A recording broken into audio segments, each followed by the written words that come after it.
Hi guys, कैसे आप लोग। आज हम एक नया चैप्टर शुरू करने जा रहे हैं। आज हम करने जा रहे हैं हमारा इनकॉर्पोरेशन ऑफ कंपनी।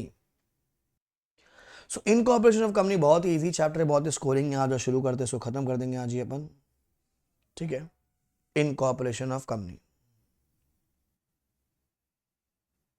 आ जाइए। तो आपके पास जो आपके नोट्स है वो निकाल लीजिए।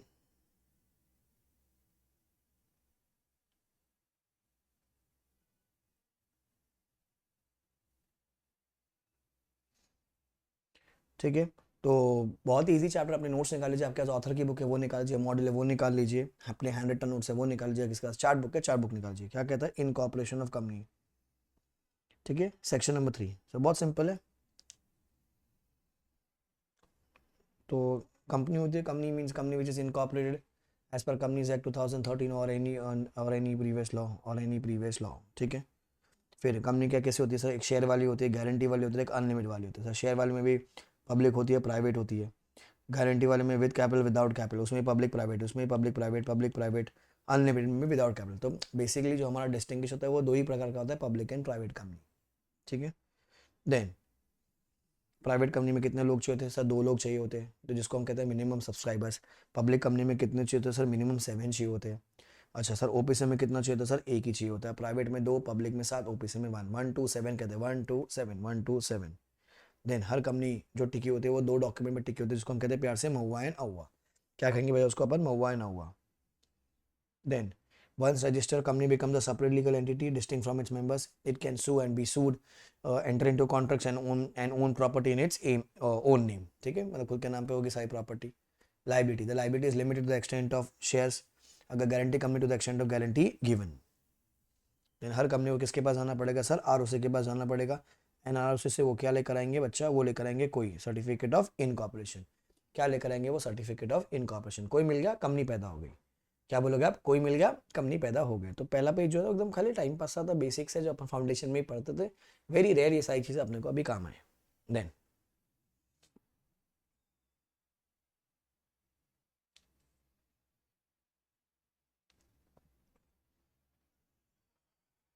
देन सेक्शन 3 है, वो क्या बोलते हैं, प्राइवेट में 2 चाहिए, पब्लिक में 7 चाहिए। 2 का 1 हो गया, 7 का 6 हो गया। 2 का 1 हो गया, 7 का 6 हो गया, मतलब मेंबरशिप गिरा। एंड अगर आपका मेंबरशिप गिरता है, एंड अगर आपने धंधा कैरी ऑन किया फॉर मोर देन 6 मंथ्स, अगर धंधा कैरी ऑन करते हैं अपन for more than 6 month, then the members who are aware, will be liable for the debts contracted after 6 months, for the debts contracted during 6 months, and members will be personally liable for the debts contracted during that 6 months। जब membership गिरी, तो पहला event क्या होता है, membership गिरना चाहिए। अगर आपका मेंबरशिप गिरता है एंड धंधा आपने किया कितने महीने के लिए, for more than 6 months, then members who are aware will be personally liable for the debts contracted after 6 months, for the debts contracted after 6 months. तो ये हो गया आपका मिनिमम रिक्वायरमेंट वाला। ऑब्जेक्टिव सब छोड़ दीजिए, प्रैक्टिकल इंप्लीकेशन छोड़ दीजिए, कुछ काम का नहीं। खाली आपको ये याद रखना है, मेंबरशिप गिरा, बिजनेस कैरी ऑन किया for more than 6 month, and the members who are aware will become liable for the debts contracted after 6 month, and the liability would be personal, liability would be personal. बस इस page में से इतना ही पढ़ना है, खाली इतना ही, ये बॉक्स। ठीक है, third section 7, it says incorporation of a company. बहुत सिंपल है, कालीकरण का सर, आपको डीएससी लेना है, फिर डिन नंबर लेना है, आपको नेम रिजर्वेशन करना है, प्रिपेयर इनकॉर्पोरेशन डॉक्यूमेंट, फाइलिंग और spice form with MC and ROC will issue. कोई कोई मिल गया, कंपनी इनकॉर्पोरेट होगी। वेरी रेयर, ये भी एग्जाम में आए सर। जैसे कंपनी पैदा हो जाए तो क्या बन जाएगा sir, it become a separate legal entity from its owner.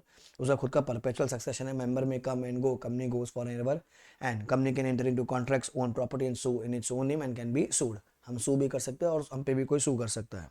ठीक है, देन फ्रॉडुलेंट क्या बोलता है देखो अभी, if a false information is provided during incorporation और the company is formed due to fraudulent practices, तो क्या हो जाएगा, they would be guilty under section 447। क्या बोलोगे, they will be guilty under section 447। बहुत सिंपल है, अगर आपने इनकॉर्पोरेशन के टाइम पे कुछ रॉन्ग डॉक्यूमेंट्स दिए, फॉल्स डॉक्यूमेंट्स दिए, अनट्रू स्टेटमेंट्स दिए, या फिर जब कंपनी पैदा हो गई उसके बाद पता चला company was formed because of some fraudulent documents, मतलब बिफोर इनकॉर्पोरेशन और एक है आफ्टर इनकॉर्पोरेशन, तो दोनों केस में you will be guilty under section 447, you will be liable under section, तो मैं लिख देता हूँ, the person would be liable, जिसने भी फॉल्स स्टेटमेंट दिया है, under section 447, liable under section 447। Then key features of a company,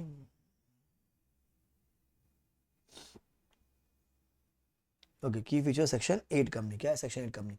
sir कहना section 8 company earn profit, the answer is yes, but they can distribute the profits to the members, however they can use the money for utilization of its objectives.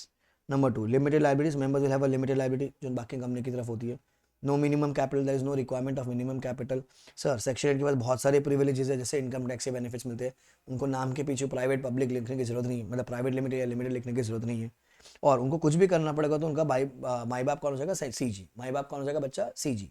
Sir central government का approval, the company must obtain licence from the C G. अगर आपको कुछ भी करने का, change करना है address, महुआ में कुछ चेंज करना, ऑब्जेक्ट में कुछ चेंज करना, इनका माई बाप कौन हो जाएगा? सी जी.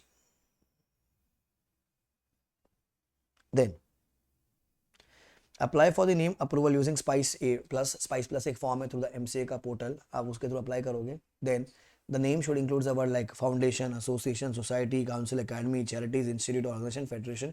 ये इनकी नेम अप्रूवल की लिस्ट है. MoA should define the charitable objects. MoA should specify the company का internal governance rules. Then submit spice plus form with ROC attaching all the section 8 का license, attach the DSC, DIN numbers of the directors and ROC will issue a कोई upon approval. फिर और क्या क्या documents देने पड़ते हैं अपने को? एप्लीकेशन फॉर सेक्शन 8 लाइसेंस किसको करेंगे अपन? सीजी को. You have to file prescribe form number छोड़ सकते हो along with the MOA details of propose directors, declaration from the directors and estimate annual income and expenditure. उसके बाद क्या आ जाएगा अपने को? सेक्शन 8 का लाइसेंस आ गया. जैसे सेक्शन 8 का लाइसेंस आता है, आप सारे डॉक्यूमेंट्स बाद में आरओसी को दे दोगे स्पाइस प्लस के थ्रू. आरओसी क्या दे देगा आपको? कोई दे देगा. आरओसी विल इशू कोई. ठीक है, नीचे का आप कट कर सकते हो, ये पढ़ने की जरूरत नहीं है. हो गया आपका सेक्शन 8. देन अब इसमें एक और पॉइंट है, रुक जाओ बता दो कौन सा.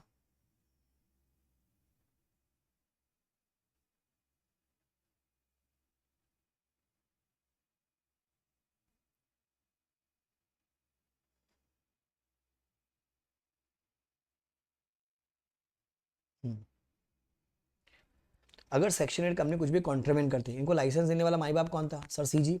तो सेक्शन 8 ने अगर बाबू कुछ भी कॉन्ट्रीवेन किया, section 8 has contravene any of the condition, then the licence granted by C G will be revoked. But before revocation क्या देगा वो आपको? एक अपॉर्चुनिटी ऑफ बीइंग हर्ड. क्या देगा बच्चों आपको? Opportunity of being heard. If the licence is revoked and the C G is satisfied, it is essential the public interest. क्या कर सकते हैं वो? सर तीन चीजें. पहला, addition of the word private limited और limited at the end of the name, और the company is wound up and the assets on the payment of liability. Company का ऑर्डर हो जाएगा वाइंड अप का. Wind up करेगा जब क्या होएगा सर? उसके असेट्स होंगी. तो या तो जो असेट्स होगी किसको ट्रांसफर कर सकते हो आप? Another company having similar objective subject to condition impose by the tribunal. किसी और सेक्शन कंपनी को ट्रांसफर कर सकते हैं, या फिर असेट को बेचा जाएगा and may be sold, and जो भी पैसा आएगा वो कहाँ जाएगा sir? It will be credited to insolvency bankruptcy fund as per insolvency bankruptcy code 2016. तो आईबीसी के जो फंड होते हैं उसमें पैसा डाल दीजिए. या फिर company can be amalgamated with another section 8 company, another section 8 company having similar objectives. तो तीन प्रॉब्लम हो जाएगी. सीजी लाइसेंस कैंसिल कर देगा और नाम के पीछे प्राइवेट लिमिटेड लिखवा देगा. वाइंड अप भी हो सकता है, वाइंड अप का ऑर्डर भी पास हो सकता है. अगर वाइंड अप का ऑर्डर पास कर दिया गया तो जो असेट है ना लायबिलिटी को पे ऑफ करने के, उसको किसी सेक्शन 8 में मर्ज करवा देगा, ट्रांसफर करवा देगा, या फिर उसको बेच देंगे. बेच के बाद क्या करेगा? जो पैसा आएगा वो जाएगा insolvency bankruptcy fund as per IBC 2016, या फिर किसी और सेक्शन 8 कंपनी में भी उसको अमालगमेट करा सकते हैं हैविंग सिमिलर ऑब्जेक्टिव्स. क्लियर? तो यहाँ पर लिख दीजिए notes CG penalty plus notes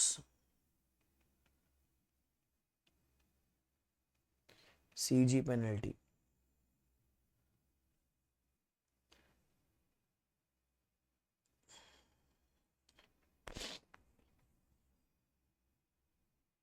then effect of registration. Sir company अगर पैदा हो जाए तो क्या क्या होगा सर? पहला चीज सर लीगल रिकॉग्निशन मिल जाएगा उसको. It will have rights and liabilities. Property bye कर सकते हैं, सू कर सकते हैं, कोई उनको सू कर सकता है. सर बाइंडिंग इफेक्ट, तो सारे जो कॉन्ट्रैक्ट होंगे वो कंपनी के बाइंडिंग होंगे, कंपनी को बाइंड करेगा वहाँ पर. Sir public notice, registration serve as a public notice to the existent के लोगों को पता चल जाएगा कंपनी पैदा हो गई है. Transferability and validity, property transfer कर सकते हैं, शेयर ट्रांसफर सकते हैं. पब्लिक कंपनी, प्राइवेट कंपनी में रेस्ट्रिक्शन पर शेयर ट्रांसफर हो सकते हैं वहाँ पर. एंड गवर्नमेंट का कंप्लेंस एंड टैक्सेशन को करना पड़ेगा. तो effect of registration section number 9 is also very rare in the exam, very rare. ठीक है, तो इसको आप लिख सकते हो आरटीपी.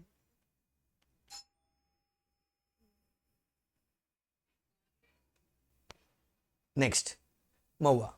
जिस पे कंपनी खड़ी है, जो दो मेन इंपॉर्टेंट डॉक्यूमेंट है बाबू, वो क्या है हमारे? महुआ और अहुआ होते हैं. क्या होता है बाबू? महुआ और अहुआ. महुआ में बहुत सारे क्लॉज होते हैं। पहला हो जाएगा name clause. Sir name clause में क्या लिखते हो आप? सर कंपनी का नाम। अगर प्राइवेट कंपनी तो नाम के पीछे क्या आएगा? Private limited. अगर पब्लिक कंपनी तो क्या आएगा? Limited. Sir registered office clause, इसको हम प्यार से क्या कहेंगे?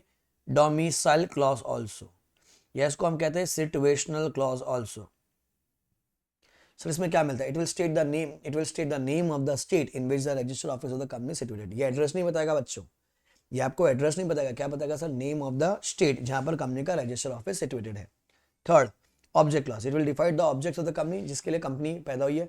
मेन ऑब्जेक्ट और ऑल्सो एंसिलरी ऑब्जेक्ट। जैसे कि फॉर एग्जांपल हमने बोला to make and sell idli, to make and sell idli and vada, तो to make and sell idli and vada, तो चटनी उसे एंसिलरी हो जाएगी बराबर, तो वो आपके ऑब्जेक्ट क्लॉज में लिखा होगा। लायबिलिटी क्लॉज, सर मेंबर्स की लायबिलिटी लिमिटेड बाय शेयर्स है या लिमिटेड बाय गारंटी है या फिर अनलिमिटेड है, वो बता देंगे यहाँ पर। Capital clause, it will state the authorised capital of the company and number of shares. Subscription clause, इसको हम प्यार से कहते हैं एसोसिएशन क्लॉज भी। Sir subscription clause association clause का मतलब क्या हो गया सर? ये आपका हो जाएगा मिनिमम सब्सक्राइबर्स। प्राइवेट कंपनी है तो 2, पब्लिक है तो 7। तो जनरली हर कंपनी के महुआ में ये 6 होते हैं, ठीक है, 1 2 3 4 5 6। बट अगर आपकी ओपीसी है तो बाबू ओपीसी में एक और क्लॉज आता है, नॉमिनेशन क्लॉज। उसमें क्या जाएगा? नॉमिनी का नाम, कि कल को उठ के अगर मेंबर मर जाता है जो उसका सोल मेंबर वो अगर मर जाता है तो वो जो नॉमिनी है वो चलाएगा ओपीसी को। वो खाली किस में आएगा? ओपीसी में आएगा, नॉमिनेशन क्लॉज, ठीक है। देन नेक्स्ट आपका आएगा अहुआ। तो सर अहुआ का जो आंसर है बहुत सिंपल है। AoA typically includes regarding provision regarding share capital, basically internal rules. तो उसमें शेयर कैपिटल की बात होंगी, transfer and transmission of shares की बात होंगी, appointment powers, directors, duties of directors होएगा, डिविडेंड की बात होंगी, मीटिंग की बात होंगी, वोटिंग राइट्स की बात होंगी, लोन पावर्स के बारे में होगा, एंड वाइंडिंग अप के बारे में होगा, वाइंडिंग अप के बारे में, ठीक है। तो ये हो गया अहुआ। अब नीचे क्या दिया उसने? एक डिस्टिंग्विश दे रखा है। क्या है वो डिस्टिंग्विश? ध्यान से देखो अभी। सो बेसिक डिफरेंस क्या है महुआ में? It defines the fundamental objectives of the company, जिसकी वजह से कंपनी चलने वाली है, जिस पे कंपनी टिकी हुई है। अहुआ क्या होता है आपके? वो रूल्स होता है। सर दोनों में से बाप कौन सा है? बाप है हमेशा महुआ, ठीक है। ये अहुआ क्या हो जाएगा? It is detail and subsidiary to MoA. दोनों में अगर लड़ाई होगी तो महुआ जीतेगा। महुआ अहुआ एक्ट में अगर लड़ाई होती है तो महुआ जीतता है। महुआ हुआ और अगर एक्ट में लड़ाई हुई तो हमेशा ध्यान रखना एक्ट जीतेगा। एग्जाम में महुआ हुआ मत लिखना, टीचर विल शो यू कहुआ there. Memorandum of association, articles of association. अच्छा यहाँ पर सीजी का अप्रूवल से कुछ जगह पर यहाँ पर खाली आप एसआर से उसको ऑल्टर कर सकते हो। तो ये हो गया बेसिक डिफरेंस महुआ हुआ का। देन अहुआ को अगर ऑल्टर करना है sir, it can be altered by SR. क्या पास करना पड़ेगा आपको? SR. It should not be in conflict with MoA और any provision of the companies act. अच्छा, share holders and the company must adhere to the provision stated in AoA. The was legally binding on the company member and director, सबको bind करता है वहां पर। अच्छा, company can adopt table F as a model Ahua for company limited by shares, ठीक है। Company can adopt table F entirely, आप उसको मॉडिफाई भी कर सकते हो। अगर लिमिटेड बाय शेयर्स का तो आप टेबल एफ जहां पर फॉर्मेट लिखा है उसको आप अडॉप्ट कर सकते हो। The act as a contract between the company and its members. Any provision contract the Companies Act or MoHUA is considered invalid. तो भैया महुआ और कंपनी से बाप होगा, कहीं भी कॉन्ट्रडिक्शन नहीं होगा। अगर तीनों में लड़ाई होगी तो हमेशा ध्यान रखना एक्ट ही जीतेगा। कौन जीतेगा बच्चों? एक्ट ही। तो आप क्या करोगे? अभी 2.1 से लेकर 2.6 से सारी स्लाइड्स रीड कर करोगे, जहां पर हमने बेसिक ऑफ दिस चैप्टर अपन ने कंप्लीट कर लिया, ठीक है। फिर आगे अपन डॉक्ट्राइन्स पढ़ेंगे। रीड। तो मैं जूम कर रहा हूँ, आप सामने सामने से पढ़ते जाइए। इनके पास चार्ट बुक से जिसका बेसिक से बेसिक अपने नोट से रीड करते चाहिए। डॉक्ट्राइन्स के पहले तक आ जाइएगा। Read.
Okay, now we do the doctrines.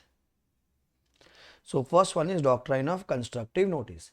So whenever the outsider is coming and trading with the company, मतलब कोई बाहर वाला आएगा जो कंपनी से धंधा करना आएगा, उसका क्या कर्तव्य है, पहले जाके महुआ हुआ पढ़े, भैया पढ़े तो पढ़े, साथ में समझे भी, मतलब आपको रीड तो करना है, साथ में आपको अंडरस्टैंड भी करना है. अगर आप महुआ हुआ बिना पढ़े ट्रेड करते हो कंपनी के साथ, एंड अगर कंपनी की कोई लाइबिलिटी वहाँ पर अराइज हो जाए तो company will not be liable. हम यहाँ पर हमेशा अज्यूम करेंगे कि थर्ड पार्टी है वह कंस्ट्रक्टिव नोटिस, मतलब implied notice, deemed notice that when you are coming and trading with the company, when you are coming and trading with the company, आप वहां पर महुआ हुआ पढ़ कर आए, पढ़ के तो आए हो, साथ में समझ के भी आए हो. क्या कहता है? So the doctrine of constructive notice states that every person dealing with the company is presumed to have the knowledge of the company का public documents like MOA and AUA. These documents are available for inspection with the ROC. ठीक है? The MOA defines the powers, rules and scope of the operation of the company. Since these documents are available to public, anybody entering into contract can read the MOA. Not only read but understood them. If an outsider enters into a contract that goes beyond the company's powers, they cannot claim the ignorance or seek any legal protection. तो ये case का नाम है, छोड़ सकते हैं इसको. Exception, ये जो डॉक्ट्राइन है क्या बोलता है? The doctrine does not apply to internal irregularities. वो क्यों? क्योंकि वहाँ इंटर मैनेजमेंट में कवर हो जाएगी. It does not apply to fraud. If the company misleads an outsider, the company cannot rely on this doctrine. ये डॉक्ट्राइन जनरली किसको protect करता है सर? कंपनी को प्रोटेक्ट करता है. It is against the outsider. हाँ, अगेंस्ट जो outsider को फेवर करेगा, जो थर्ड पार्टी को फेवर करेगा, वो हमारा नेक्स्ट डॉक्ट्राइन होगा, डॉक्ट्राइन ऑफ इंडोर मैनेजमेंट. अच्छा, इंडोर मैनेजमेंट क्या बोलता है कि सर अभी आपकी अंदरूनी जो प्रॉब्लम है, आपकी जो इंटरनल इरेगुलरिटी, वो तो आप ही देखोगे ना, वो थोड़ी आउटसाइडर को पता का. चलो माना महुआ हुआ बाहर का मिलता है, बाहर मिलता है आरओसी की वेबसाइट पे, हम जाके पढ़ भी लिए, बट समझ भी लिए, बट सर अगर तुम्हारा कोई इंटरनल रूल था वो तुमने अगर अप्रूव नहीं किया, वो अब तुमने पास नहीं किया, तो उसमें वो थर्ड पार्टी क्या कर सकता है? तो वो डॉक्ट्राइन थर्ड पार्टी को प्रोटेक्ट करता है. डॉक्ट्राइन ऑफ इंडोर मैनेजमेंट किसको प्रोटेक्ट करता है? थर्ड पार्टी को. Now it says while the doctrine of constructive notice protects the company from the outside, the doctrine of indoor management protects the outsider from the irregularities within the company. If an officer of the company appears to have authority, third party can assume that all the internal approvals and formalities have been completed. इसका नाम क्या था बच्चों? Royal British Bank versus Turquand. Then, if the third party has actual knowledge of the internal irregularity, तो protection नहीं मिलेगा. अगर उसको कुछ सस्पिशियस है या फ्रॉडलेंट ट्रांजैक्शंस को प्रोटेक्शन नहीं मिलेगा, या फिर भाई साहब उसका आउटसाइड द कंपनी की अथॉरिटी, मतलब हुआ आपने पढ़ा ही नहीं, तो आपको प्रोटेक्शन नहीं मिलेगा. जनरली ये डॉक्ट्राइन थर्ड पार्टी को प्रोटेक्ट करता है. बट अगर कोई फ्रॉडलेंट ट्रांजैक्शन है, इरेगुलरिटी की कोई नॉलेज नहीं है आपको, या फिर company completely outside the authority है कंपनी के, या फिर हुआ आपने पढ़ा ही नहीं है, तो ये डॉक्ट्राइन आपको फेवर नहीं करता. तो ये हमारे दो डॉक्ट्राइन है. देन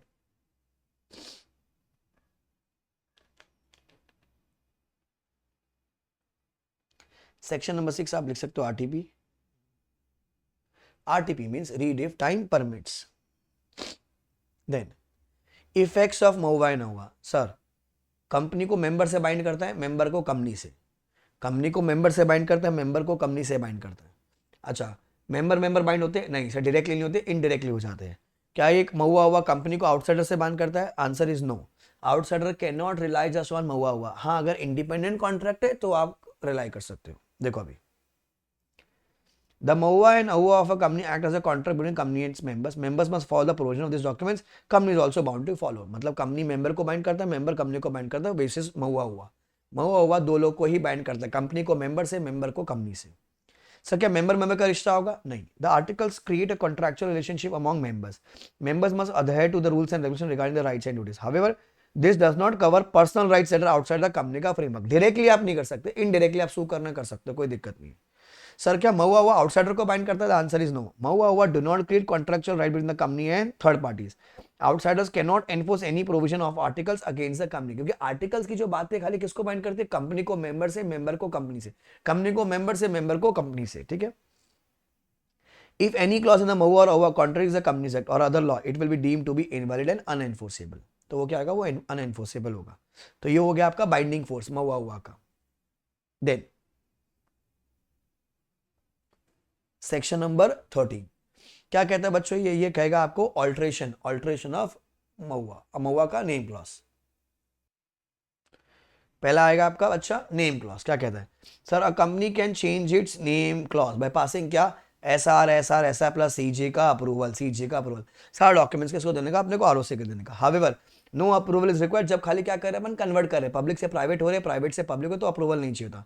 हाँ, अगर आप ए बी लिमिटेड से ए बी बी लिमिटेड होते हो, या बेबी लिमिटेड से बेबी बीबी लिमिटेड होते हो, तो अगर आप नाम चेंज करो तो क्या लगेगा आपको, एसआर लगेगा प्लस सीजी का अप्रूवल लगेगा। खाली प्राइवेट से पब्लिक, पब्लिक से प्राइवेट है तो आपको अप्रूवल नहीं लगता। Then registered office clause, sir अगर अपन सेम सिटी टाउन विलेज में करें तो खाली क्या चाहिए अपने को, बीआर चाहिए। फ्रॉम वन सिटी या टाउन और village to another within the same state जा रहे तो अपने को क्या चाहिए, एसआर चाहिए। सर अब अगर अपन बड़ी बात है वन स्टेट टू अनदर जा रहे तो क्या चाहिए अपने को, एसआर चाहिए प्लस सीजी का अप्रूवल चाहिए। क्या चाहिए अपने को, एसआर प्लस सीजी का अप्रूवल। पूरे ऑल्ट्रेशन सेक्शन नंबर 13 में लिखे हुए हैं। सर ऑब्जेक्ट क्लास बहुत सिंपल है, क्या पास करना है अपने को, एसआर चाहिए। क्या करना है अपने को, खाली एसआर करना है। For companies raising money from the public, additional disclosure and exit option for dissenting holders, dissenting shareholders must be given, dissenting shareholders must be given. Then alteration of liability clause, तो guys liability clause तो alter हो नहीं सकता। क्यों sir, sir liability clause तो क्या होता है, सेम होता है, it can B, sir a companies liability clause can be altered only if the change does not increase the liability of members. मतलब जो लाइबिलिटी आप कभी उसकी इंक्रीज नहीं कर सकते, 10 रुपए की लाइबिलिटी मैक्सिमम 10 रुपए की होगी।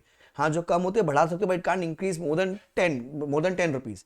अच्छा, it require special resolution and ROC का अप्रूवल। अगर वो विद इन द लाइबिलिटी है तो आप कर सकते हो, बट अगर 10 रुपए का शेयर तो 10 रुपए पे कर दिया तो लाइबिलिटी कभी इंक्रीज ही नहीं हो सकती है। Then alteration of capital clause कैसे कर सकते हैं सर अपन, change in the authorised share capital does not require tribunal का approval and SR and ROC filing are mandatory. अच्छा यहाँ पर एक पॉइंट चेंज करना, यहाँ पर कैपिटल क्लॉज को अगर अपन ऑल्टर करते हैं, जैसे हमने क्या किया, फ्रेश इशू लेकर आ गए, हमने क्या किया, बाईबैक कर दिया, कंसोलिडेशन कर दिया, सब डिविजन कर दिया, ठीक है, जो फोरफिटेड शेयर है उसको हमने कैंसिल कर दिया, तो वहां लगता है हमारा ordinary resolution. Ordinary resolution please change कर दीजिए। देन सब्सक्रिप्शन क्लॉज, सर ये तो कभी होता ही नहीं because it change involve in the founding members, वो कभी होगा नहीं क्योंकि फाउंडिंग मेंबर्स तो बन गए तो बन ही गए ना वहां पर, तो ये नहीं होता। एग्जाम में आपका जो इंपॉर्टेंट है बच्चों वो आ सकता है आपको, नेम क्लॉज को ऑल्ट्रेशन, रजिस्टर्ड ऑफिसर क्लॉज को ऑल्ट्रेशन, ऑब्जेक्ट क्लॉज को ऑल्ट्रेशन एंड अवा ऑल्ट्रेशन। कौन सा ऑल्ट्रेशन बच्चों, अवा ऑल्ट्रेशन। ये 4 आंसर आपको एग्जाम में आ सकते हैं। तो देखो प्रोसीजर क्या है बच्चा, पहला क्या बुलाओगे, बोर्ड मीटिंग, तो convene a board meeting, pass a board resolution, फिर notice of general meeting, send a notice to the shareholders requesting a general meeting, क्या पास करेंगे वहां पर अपन, ऐसा। Then all the document should be given to ROC, ROC will approve and will give a certification कि भैया हमारा change हो चुका है। तो भैया अगर आप चेंज कर रहे हो, क्या चेंज कर रहे हो सर, कोई भी प्रोसीजर के, तो ये कॉमन आंसर है, ठीक है। Board meeting, notice of GM, फिर मेंबर्स एसआर पास करेंगे, आरओसी को डॉक्यूमेंट दोगे, अप्रूवल एंड सर्टिफिकेशन, ठीक है, क्लियर। ये हो गया आपका ऑल्ट्रेशन। ऑल्ट्रेशन में ध्यान रखना पूरा महुआ ऑल्ट्रेशन के लिए 13 सेक्शन है, पूरा महुआ ऑल्ट्रेशन सेक्शन 13 है, अवा ऑल्ट्रेशन के लिए 14 है, अवा ऑल्ट्रेशन के लिए 14 है। देन ये आ गया अवा ऑल्ट्रेशन।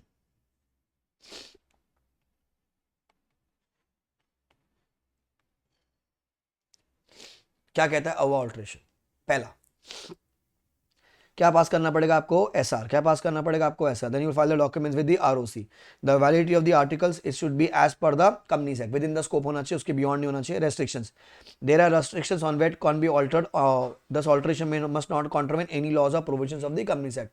भैया वो रेस्ट्रिक्टिव है कि आपको अवा जो ऑल्टर करना है वो आपको कंपनीज एक्ट के अंदर ही रह के करने का है। Then this is important, AoA alteration. हमारी बुक में कोड लिखवाया था मैंने, limits, it should be lawful and not unlawful. I say it should not increase the liability of the members, it should not be oppressive on the members, it should not increase, it should not be inconsistent with the companies act, MoA and orders of the tribunal. टी time, it will have a retrospective S, it should be genuine, सबकी भलाई, genuine and bona fide. तो limits is a code there. Section 14 ध्यान रखना, section 13 है महुआ का, section 14 है अवा का। ये 4 answers, name clause, object clause, register office clause and अवा का alteration clause and capital clause भी। कैपिटल क्लॉज क्योंकि वो एमसीक्यू में ओआर के चक्कर में, ये भी इंपॉर्टेंट है, ये भी एग्जाम में आया हुआ है। देन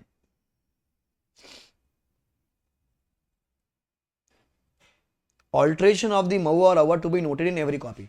अब अगर आपका महुआ हुआ ऑल्टर हो गया तो सर आपको हर कॉपी में लिखना पड़ेगा वो ऑल्टर महुआ हुआ है। जब भी कोई आपसे कॉपी मांगे आप नई वाली दोगे, पुरानी वाली नहीं दोगे।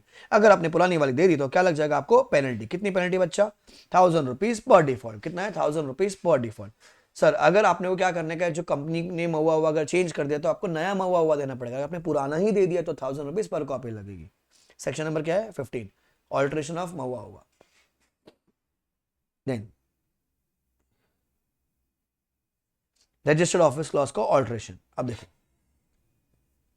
तो रजिस्टर्ड ऑफिस क्लॉज का ऑल्ट्रेशन प्लस ये रजिस्टर्ड ऑफिस के बारे में सेक्शन नंबर इसका 12। Sir every company must have a registered office, very important, with in 30 days of incorporation.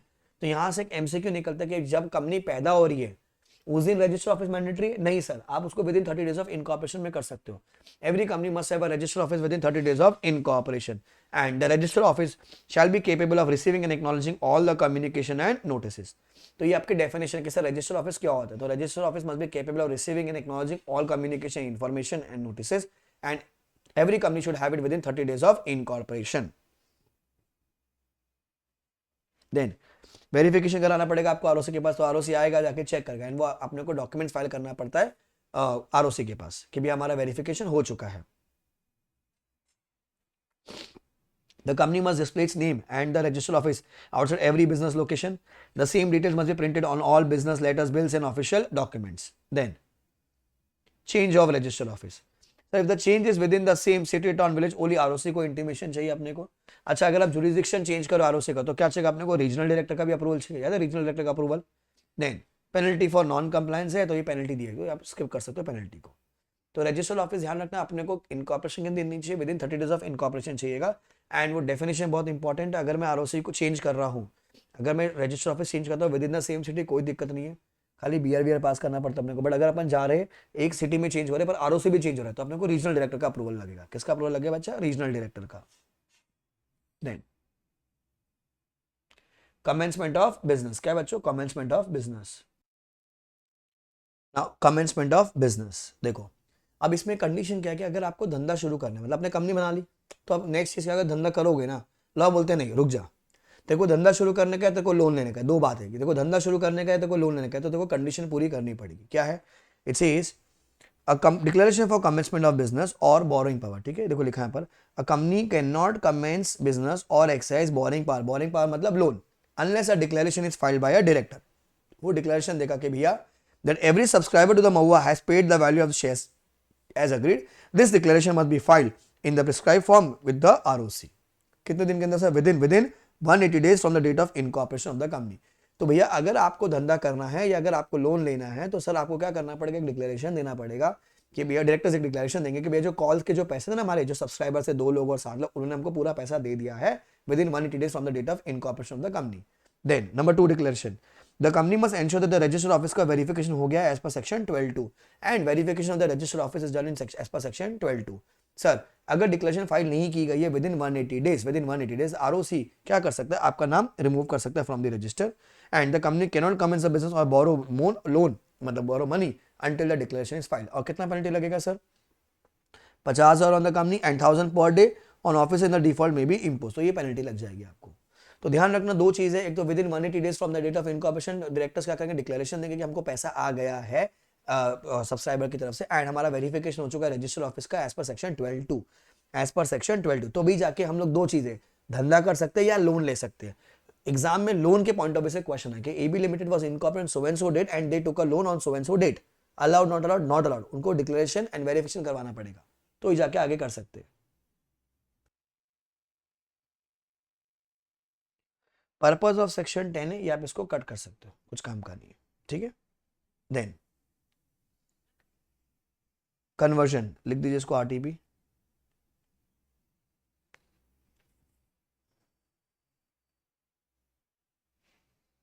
Section number 19 very very very very very important, very important, very important, very important. और इसको मैं लिख रहा हूं notes. Section number 19, 19, 20, 21, 22 ये सारा notes कर देता हूं मैं इसको. 19, 20, 21, 22 ये चारों सेक्शन अपन नोट से पढ़ रहे हैं. ठीक है.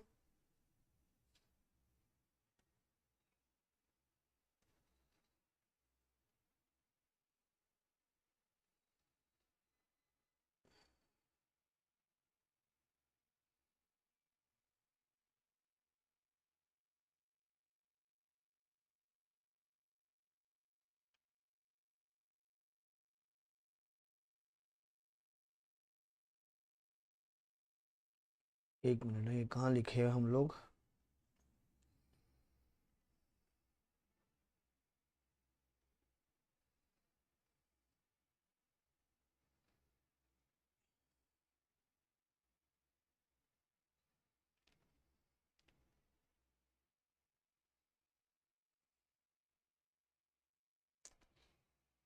एक सेकेंड ना, I am just opening it.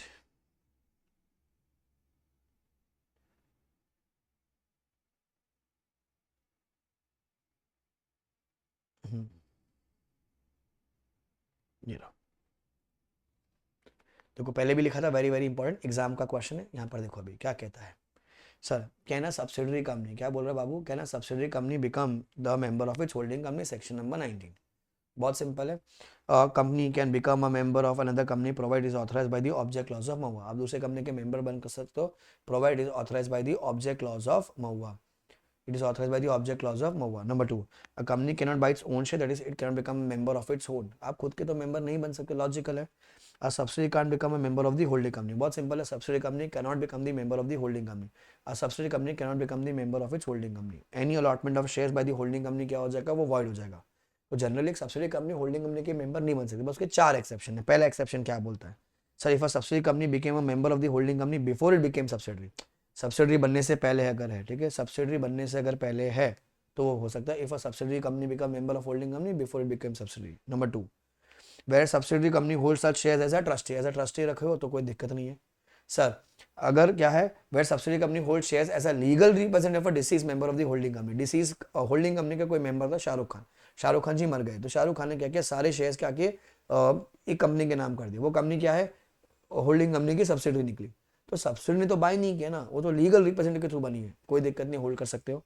A subsidiary company can buy shares in the holding company as if it is a part of the amalgamation or sanctioned by court or tribunal, part of amalgamation or sanctioned by court or tribunal, ठीक है। पर फिर वो क्या बोलता है, इन चारों में कोई भी राइट नहीं मिलेगा, खाली कौन सा राइट मिलेगा, राइट टू वोट मिलेगा। Right to vote at a meeting of the holding company is allowed only in respect of 2 things, जब आप लीगल रिप्रेजेंटेटिव हो, जब आप ट्रस्टी हो। तो जनरली आपको कुछ भी राइट नहीं मिलेगा, पर 2 टाइम पे आपको राइट मिलेगा, जब आप क्या हो, लीगल रिप्रेजेंटेटिव या अगर आप वहां पर ट्रस्टी हो। कौन सा राइट मिलेगा, right to vote, section number 19, very important. फिर आता है आपका service of document, section number 20। A document में भी serve on the convenience officer, कैसे सर्व कर सकते हो आप, उसके रजिस्टर ऑफिस जाके दे दीजिए। कैसे, register post, speed post, courier, leaving at register office, और ईमेल वाया फीमेल आप जाके दे दीजिए। सर अगर कोई securities are held in depository form, ठीक है, और बेनिफिशियल ओनरशिप में भी serve by either electronic mode or other mode. फिर अ डॉक्यूमेंट में भी सर्व ऑन आरओसी और मेंबर, ऊपर कौन दे रहा था, ऊपर किस पे जाता, कंपनी पर या फिर उसके ऑफिसर पर, तो कोई अथॉरिटी देती। यहाँ पर क्या बोल रहा है, किसके पास जा रहा है, आरओसी के पास और मेंबर के पास जा रहा है, तो कौन देगा सर, कंपनी देगी ना। तो कैसे दे सकते हैं, same point, register post, speed post, courier, living in register office और ईमेल, आप कैसे भी दे सकते हो।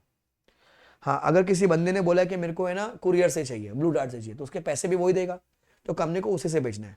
अ member may request for delivery of any document through a particular mode for which he shall pay such fees as may be determined by the company in AGM. In case of delivery by post, आपने courier से नहीं किया, such service shall be deemed to have effect at the expiration of 48 hours after the letter contain the same is posted। Generally अगर हमने post से भेजा तो 48 घंटे मान के चलते कि भैया लेटर पहुंच जाएगा। अगर किसी ने पैसा दिया है, बोला कि मेरे को ब्लू डार्ट कुरियर से भेजिए, तो कंपनी तुम्हारा ड्यूटी क्या, आप उसको ब्लू डार्ट कुरियर से ही भेजोगे। अगर उसको नहीं मिला, उसने पैसे भी दिए थे, एंड अगर उसको नहीं मिला तो वो बोल सकता है कि notice is invalid, meeting is invalid, notice is invalid, meeting is invalid. Section number 20, service of documents, ये भी exam question. DCP, authentication of DCP, any DCP may be sign by, DCP का मतलब सर डॉक्यूमेंट्स कॉन्ट्रैक्ट प्रोसीडिंग, क्या बोलोगे बाबू, documents contract proceeding, any DCP may be sign by, कौन कर सकता है, केएमपी कर सकता है, या फिर any officer employ of the company duly authorised by board. Sir KMP कर सकता है या any officer duly authorised by board, KMP कर सकता है और any officer duly authorised by board. Section 22, execution of bills of exchange, deeds etcetera, section number 22, execution of bills of exchange etcetera. Sir a bills of exchange, hundi, promissory note shall be made on behalf of the company if it is signed by any person acting under its authority whether express or implied। ठीक है sir, कोई bill हो गया, कोई हुंडी हो गया, कोई प्रॉमिसरी हो गया, कोई डीड हो गया, सर कौन साइन करेगा, कोई जो ऑथराइज होगा वो साइन करेगा। Deeds can be executed only through power of attorney, company can authorize any person to execute the deeds whether in India or outside India, जिसको हम ऑथराइज करेंगे वही साइन कर सकता है। सर वो ऑथराइजेशन कैसे होगी, या तो कॉमन सील के थ्रू होगी, अगर कॉमन सील नहीं है तो 1 डायरेक्टर 1 सीएस के थ्रू होगा। सर अगर सीएस भी नहीं तो कौन होगा सर, 2 डायरेक्टर करेगा। सर ये लोग साइन नहीं करेंगे, ये लोग ऑथराइज करेंगे। जैसे मैं बोलता हूँ मिस्टर सलमान खान, सलमान खान को कॉमन सील से ऑथराइज कर दिया गया डीड को साइन करने के लिए। सर कॉमन सील नहीं है तो सर 1 डायरेक्टर 1 सीएस क्या करेगा, सलमान खान को ऑथराइज करेगा। सर 1 सीएस भी तो सर 2 डायरेक्टर क्या करेंगे, सलमान खान को ऑथराइज करेंगे। साइन कौन करेगा, सर सलमान खान, क्योंकि उसको क्या किया हमने, ऑथराइज किया हुआ है। कंपनी ऑथराइज, बहुत बार क्वेश्चन आया हुआ है, अपनी बुक में भी है, क्वेश्चन बैंक में, मॉडल में भी है, लास्ट क्वेश्चन होगा पराग कंस्ट्रक्शन वाला क्वेश्चन, पराग वाला, देखिए ध्यान रखना वो क्वेश्चन बहुत मस्त है, इस कॉन्सेप्ट में खाली एक वही है पराग कंस्ट्रक्शन वाला क्वेश्चन, कि अगर आप उसको ऑथराइज करोगे तो ही वो साइन करेगा, कभी अज्यूम नहीं करेगा अपन ने ऑथराइज कर दिया। ऑथराइजेशन कैसे आएगी, ऐसे आएगी, कॉमन सेल के थ्रू, कॉमन सेल नहीं है तो वन डायरेक्टर वन सीएस, अगर वन सीएस नहीं तो दो डायरेक्टर्स को क्या करेंगे, ऑथराइज करेंगे, and the sign will be done by the authorize director. समझ में आ गया आपको? तो यहां पर आपका ये चैप्टर भी खत्म होता है। Section number 19 very important, 20 service of documents है, 21 डीसीपी है, 22 bills of exchange promissory note, मतलब bills of exchange promissory note plus deeds sign करना हो गया। क्लियर हो गया? ठीक है, ऑल्ट्रेशंस आने की संभावना होती है, name clause, object clause, capital clause, alteration of हुआ, ये सब एग्जाम में आता है। 19 तो हॉट फेवरेट है, बहुत बार आता है। कोई राइट नहीं मिलता आपको वोट, कुछ नहीं मिलेगा, खाली राइट टू वोट मिलता है कब, सेक्शन 19 के हिसाब से खाली एक ही बार मिलेगा, जब आप वहां पर लीगल रिप्रेजेंटेटिव हो या फिर आप वहां पर ट्रस्टी हो। ठीक है, सेकंड एंड थर्ड एक्सेप्शन में ही आपको राइट मिलता है, वो भी कौन सा राइट टू वोट, बाकी कभी राइट नहीं मिलेगा, हर अटेम्प्ट में उस पर क्वेश्चन आए। क्लियर हो गया बच्चों? ठीक है, नेक्स्ट टाइम में नेक्स्ट चैप्टर के साथ अपन आएंगे और मिलेंगे और आपको पढ़ाएंगे अगला चैप्टर।